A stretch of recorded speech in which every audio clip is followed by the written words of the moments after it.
ونتوكل عليه ونعوذ بالله من شرور أنفسنا ومن سيئات أعمالنا من يهده الله فلا مضل له ومن يضلله فلا هادي له ونشهد أن لا إله إلا الله وحده لا شريك له ونشهد أن سيدنا وحبيبنا ومولانا محمدا عبده ورسوله صلى الله تعالى عليه وعلى آله وصحبه وأزواجه وذريته وبارك وسلم تسليما كثيرا كثيرا أما بعد فأعوذ بالله من الشيطان الرجيم بسم الله الرحمن الرحيم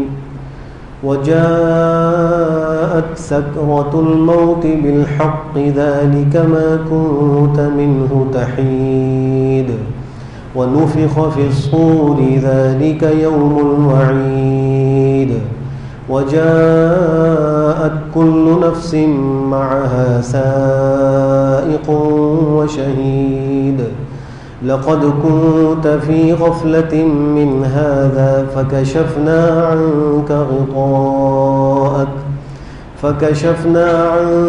غطاءك فبصرك اليوم حديد وقال رسول الله صلى الله عليه وسلم إن الرجل ليعمل الزمن الطويل بعمل أهل الجنة ثم يختم له عمله بعمل أهل النار وإن الرجل ليعمل الزمن الطويل بعمل أهل النار ثم يختم له عمله بعمل أهل الجنة وقال رسول الله صلى الله عليه وسلم إنما الأعمال بالخواتيم صدق الله مولانا العظيم وصدق رسوله النبي الكريم ونحن على ذلك لمن الشاهدين والشاكرين والحمد لله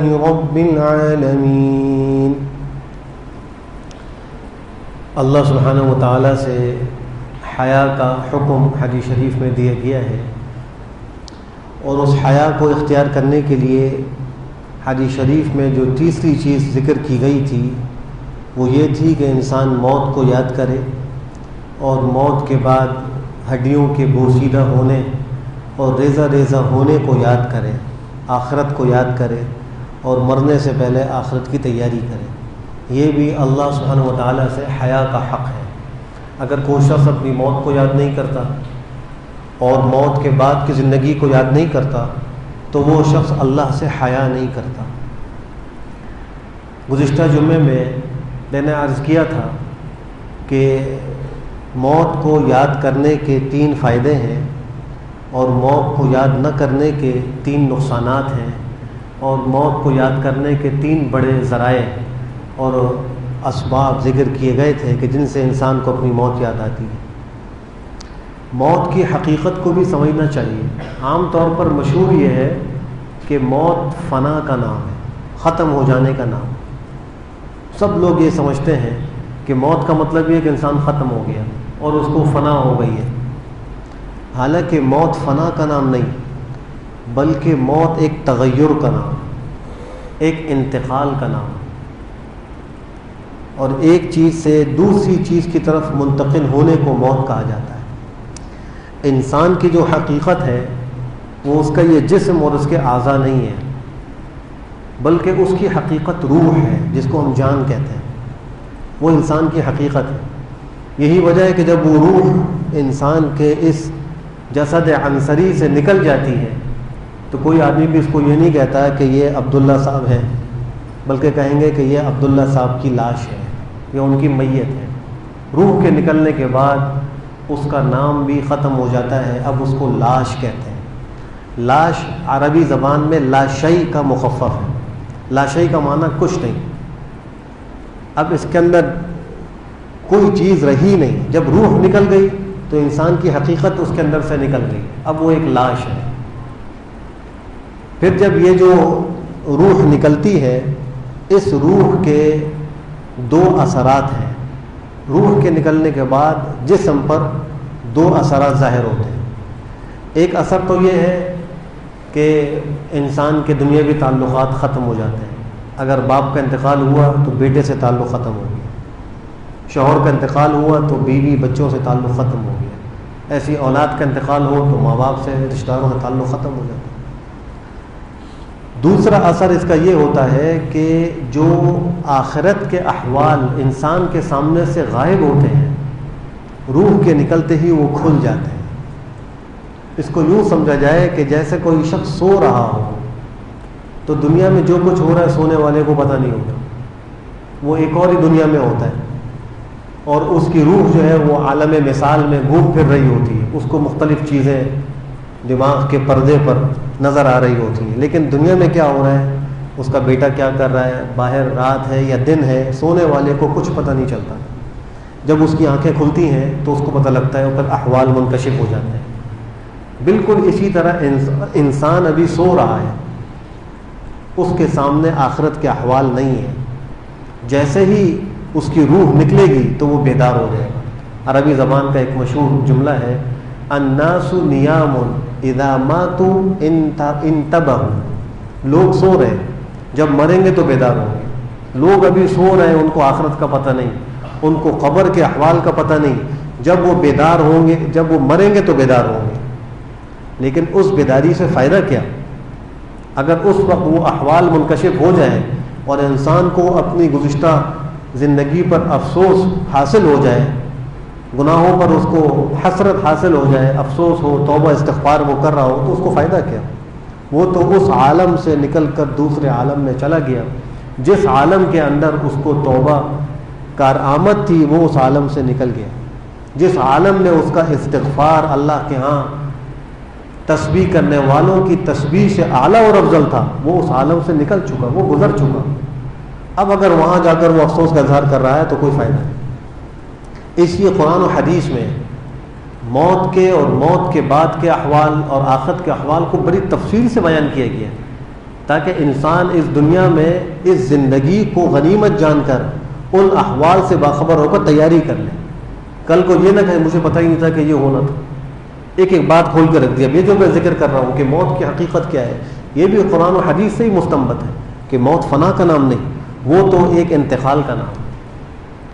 اب یہ جو ہماری روح ہے یہ ایک سوار ہے، اور یہ جو ہمارا جسم ہے، ظاہری اعضاء ہے، یہ اس کی سواری ہے۔ اگر یہ روح یعنی سوار مضبوط ہو تو سواری کمزور ہی کیوں نہ ہو، مضبوط سوار اس سواری کو منزل مقصود تک پہنچا دیتا ہے۔ لیکن اگر سوار کمزور ہو تو سواری کتنی ہی طاقتور کیوں نہ ہو، منزل مقصود تک پہنچنا مشکل ہے۔ اب ضرورت اس کی ہے کہ ہم اس جسد عنصری کا جو سوار ہے یعنی روح، اس کو طاقتور کریں، اس کو مضبوط کریں۔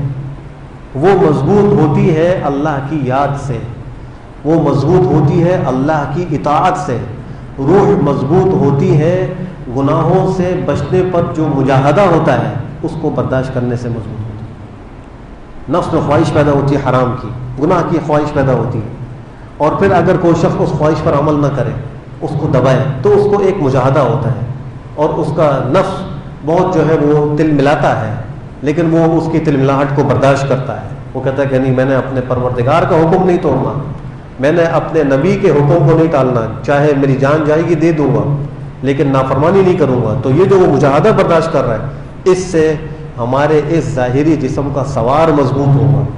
جب وہ سوار مضبوط ہوگا تو وہ ہمیں منزل مقصود پر پہنچائے گا۔ اس لیے آج اس کی فکر کرنے کی ضرورت ہے کہ ہماری اس جسم کا سوار یعنی روح مضبوط ہو۔ وہ کمزور کس سے ہوتی ہے؟ اللہ کی نافرمانی سے۔ اللہ کے نبی صلی اللہ علیہ وسلم کی نافرمانی سے روح کمزور ہوتی ہے۔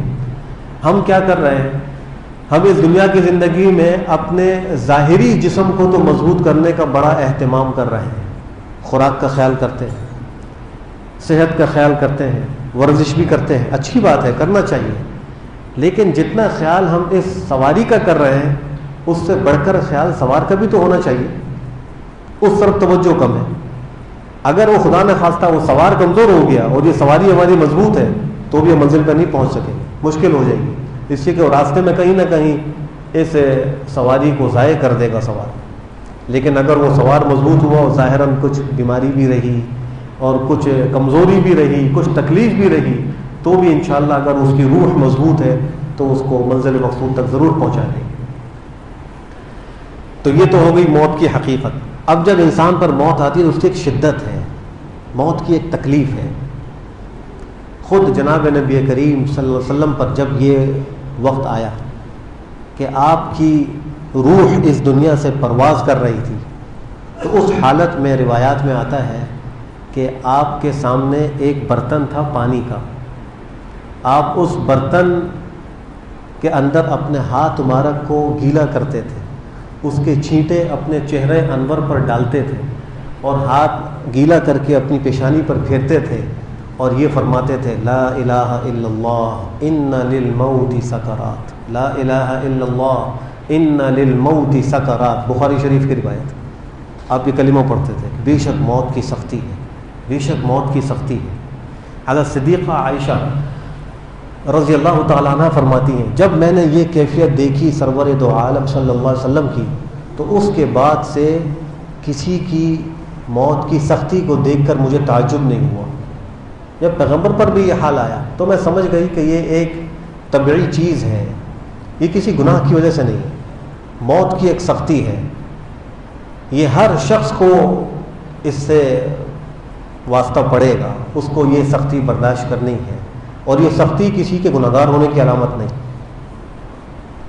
بلکہ روایات کی روح سے مومن پر جو موت کی سختی ہے وہ اس کے گناہوں کا کفارہ ہوتی ہے اور درجات کی بلندی کا ذریعہ ہوتی ہے۔ ایک روایت میں آتا ہے کہ بندہ مومن جب اس مقام تک نہیں پہنچ پاتا جو اللہ نے اس کے لیے مقرر کیا ہے تو اللہ اس پر مصائب ڈالتا ہے، امراض ڈالتے ہیں، تکلیفیں آتی ہیں، وہ اس کو برداشت کرتا ہے، اس کے نتیجے میں وہ مقام طے کر لیتا ہے جو اللہ نے اس کے لیے رکھا ہوتا ہے۔ پھر بھی اگر کچھ کسر رہ جائے تو اللہ موت کی کچھ سختی میں اس کو مبتلا کر دیتے ہیں اور وہ کسر اس سے پوری کر دیتے ہیں۔ تو موت کے تو یہ مومن کے تو یہ موت کی سختی نقصان دہ نہیں ہے، اور کافر پر حال یہ ہوتا ہے کہ بسا اوقات نظر آئے گا کہ اس کی جان بڑی آسانی سے نکل گئی، تو اس سے ہرگز یہ گمان نہیں کرنا چاہیے کہ چونکہ اس کو موت کی سختی نہیں ملی تو آخرت میں اس کا انجام بھی اچھا ہوگا، یہ کوئی ضروری بات نہیں، بلکہ اگر وہ کفر پر مرا ہے تو چاہے ظاہراً موت کی سختی اس کو نہ ملی ہو، آخرت میں اس کا انجام تو خراب ہے، چونکہ موت کفر پر ہوئی ہے۔ اللہ ہم سب کی حفاظت فرمائے۔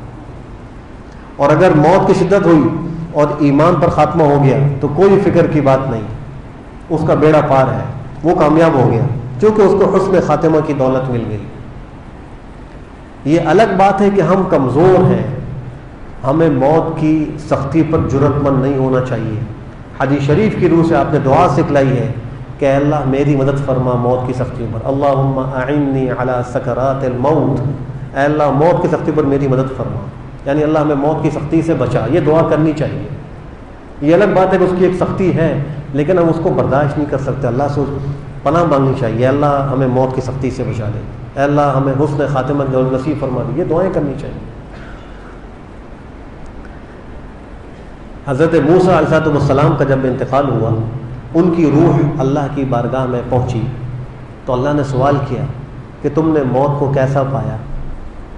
تو انہوں نے عرض کیا کہ اے باری تعالیٰ، میں نے ایسا پایا جیسا کہ کسی زندہ چڑیا کو انگیٹھی پر بھونا جا رہا ہو، نہ وہ مرتی ہو نہ اس کو چھوڑا جائے کہ وہ اڑ کر اپنی جان بچا لے۔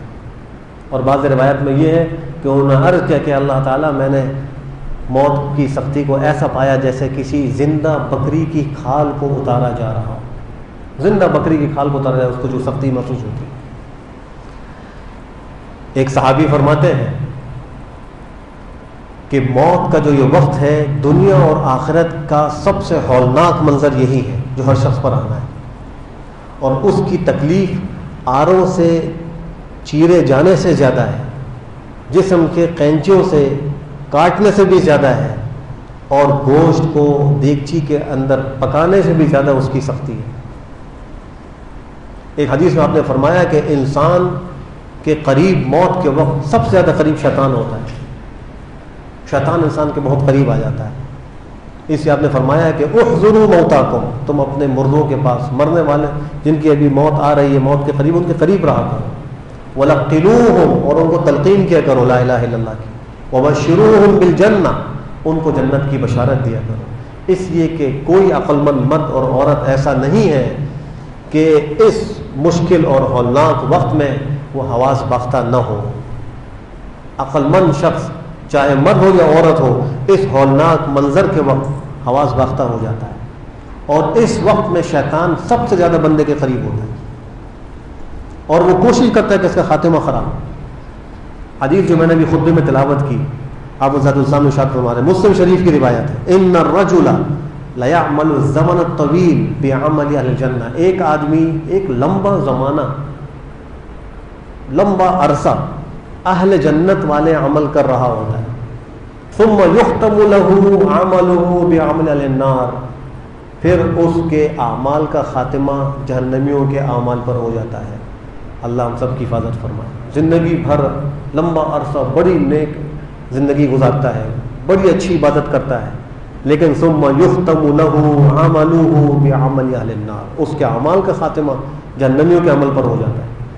وَإِنَّ الرَّجُلَ لَيَعْمَلُ الزَّمَنَ الطَّوِيلَ بِعَمَلِ أَهْلِ النَّارِ، ایک شخص لمبا زمانہ جہنمیوں کے اعمال پر کیونکہ مطابق عمل کرتا ہے اور جہنمیوں کے اعمال پر زندگی گزارتا ہے. ثم یختم له بعمل اہل الجنہ، لیکن اس کے اعمال کا خاتمہ اہل جنت کے اعمال پر ہو جاتا ہے، اس کا بیڑا پار ہو جاتا ہے. تو شیطان جو ہے وہ تو اس آخری وقت میں کوشش کرے گا کہ اس کا خاتمہ خراب ہو، چونکہ یہ اس کی محنت کے حاصل کرنے کا وقت ہوتا ہے. شیطان نے جو ایک انسان کی زندگی میں محنت کی ہوتی ہے اس کو گمراہ کرنے کی، اس کے محنت کا پھل حاصل کرنے کا وقت یہی موت کا وقت ہے. اگر اس وقت میں خدا نہ خواستہ وہ شیطان کامیاب ہو گیا تو کہتا ہے مجھے پوری زندگی کی محنت کا پھل مل گیا جو میں نے اس شخص پر محنت کی. اور اگر وہ ناکام ہو گیا، اللہ اس کو ناکام کرے، تو پھر وہ بڑا مایوس ہوتا ہے کہ میرے ہاتھ سے نکل گیا. امام احمد بن حنبل رحمہ اللہ ائمہ اربعہ میں چوتھے امام ہیں. اللہ نے ان کی فقہ حنبلی کو بڑی قبولیت عطا فرمائی اور آج عالم اسلام کے ایک بڑی تعداد وہ ان کی فقہ پر عمل کرتی ہے. ان کی موت کا وقت آیا، ان کے صاحبزادے عبداللہ کپڑا لے کر سامنے کھڑے تھے تاکہ روح نکلے تو میں جبڑا باندھ دوں. میت کے لیے حکم یہ جب اس کی روح نکل جائے تو اس کے منہ کو بند کر کے ایک پٹی سے اس کو باندھ دیا جائے، جبڑا اس کا باندھ دیا جائے، آنکھوں کو بند کر دیا جائے، ہاتھوں کو سیدھا کر دیا جائے. یہ بھی ایک انسان کے اعزاز میں حکم ہے تاکہ مرنے کے بعد بھی اس کی حیت بھیانک نہ ہو، خوفناک نہ ہو، ورنہ اس کو منہ کھلا ہوا ہو، دانت باہر نکلے ہوں، آنکھیں پھٹی پڑی ہوں، ہاتھ پیر بڑے ہوئے ہوں، تو ایک خوفناک منظر ہوگا. اللہ نے بنی آدم کو یہ شرف بخشا ہے کہ ان کے لیے خاص حکم نہیں، کسی جانور کے لیے حکم نہیں ہے، یہ انسانوں کے لیے حکم ہے کہ جب وہ مرے ان کی آنکھیں بند کر دو. اس لیے کہ آنکھیں جو ہیں وہ روح کے پیچھے جاتی ہیں. جب ملک الموت روح نکال کے جاتے ہیں تو آنکھیں انہیں کو دیکھ رہی ہوتی ہیں، تو آنکھیں اوپر کی طرف چڑھ جاتی ہیں، ہاتھ پیر اکڑ جاتے ہیں، منہ کھلا رہ جاتا ہے، اس کو بند کر دینا چاہیے. تو ان کے بیٹے عبداللہ کھڑے تھے جبڑا باندھنے کے لیے. حضرت امام احمد بن حنبل رحمہ اللہ پہ کبھی غشی طاری ہوتی، کبھی افاقہ ہوتا، کبھی بے ہوش ہو جاتے، کبھی ہوش میں آتے.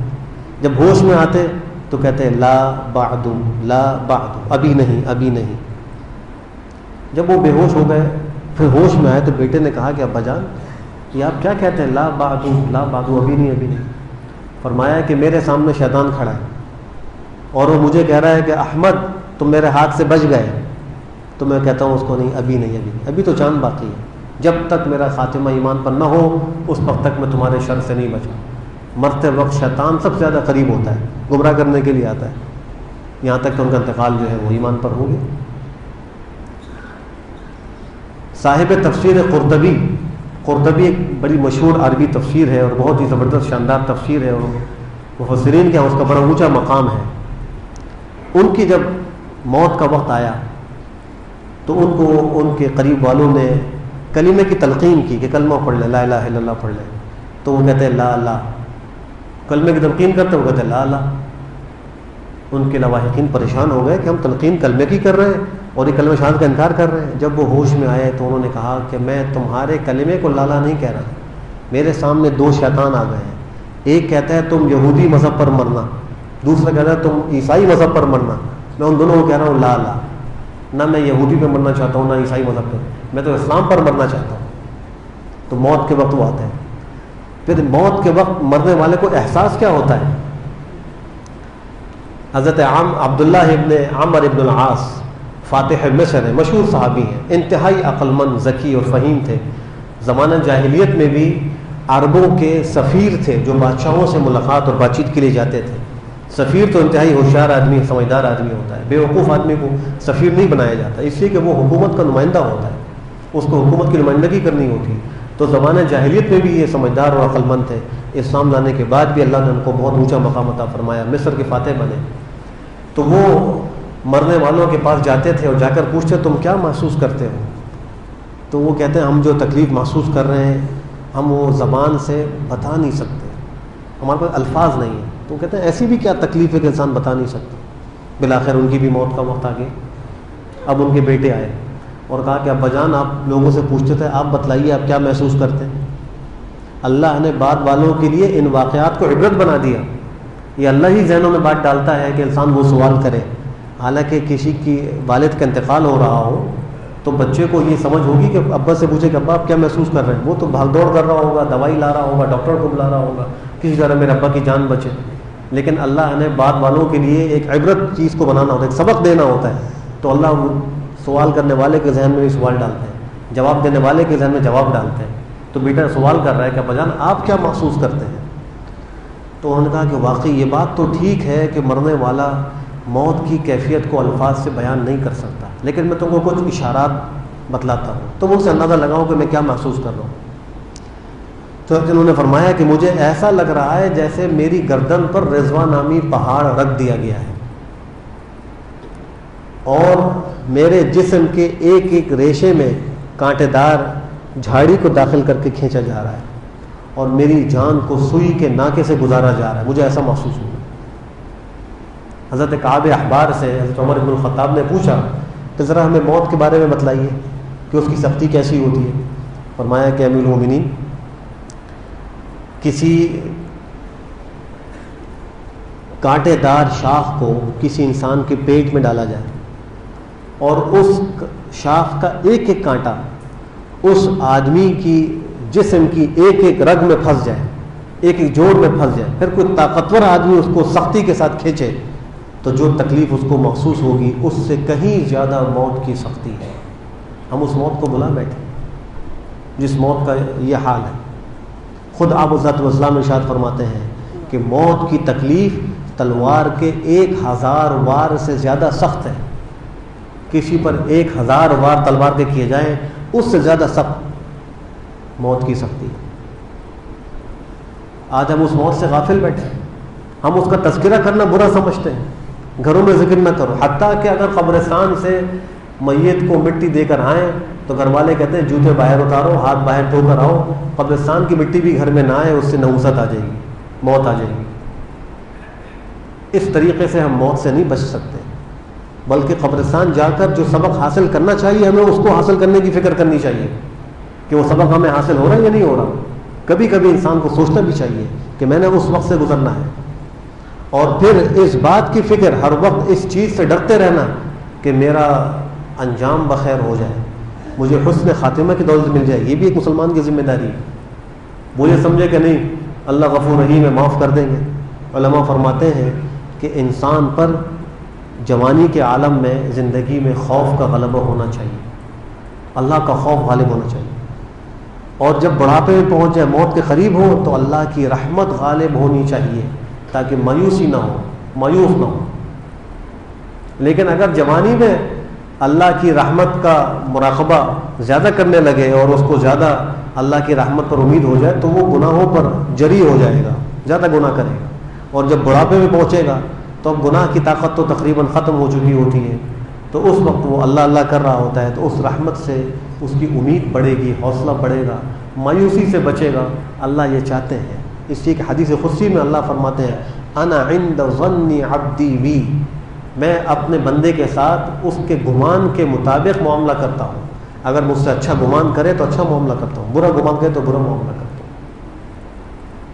تو اس لیے میرے بھائیو، بزرگوں، دوستوں، ہمیں چاہیے کہ ہم اللہ سے حیا کا حق ادا کرنے کے لیے اپنی موت کو یاد رکھیں، موت کے بعد کے احوال کو یاد رکھیں.